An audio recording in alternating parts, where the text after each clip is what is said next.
How to fix damaged or corrupted WinRAR or zip files.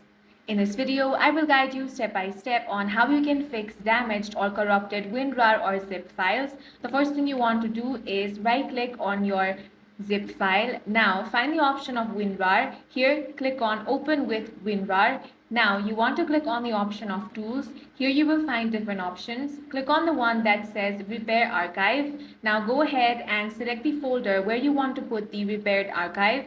Now you want to select the option of Treat the corrupt archive as zip. Then click on OK. Once that is done, wait for some time. After that, the file will be successfully repaired. You want to close this tab, then open up the location that you have entered. Now go ahead and extract this file.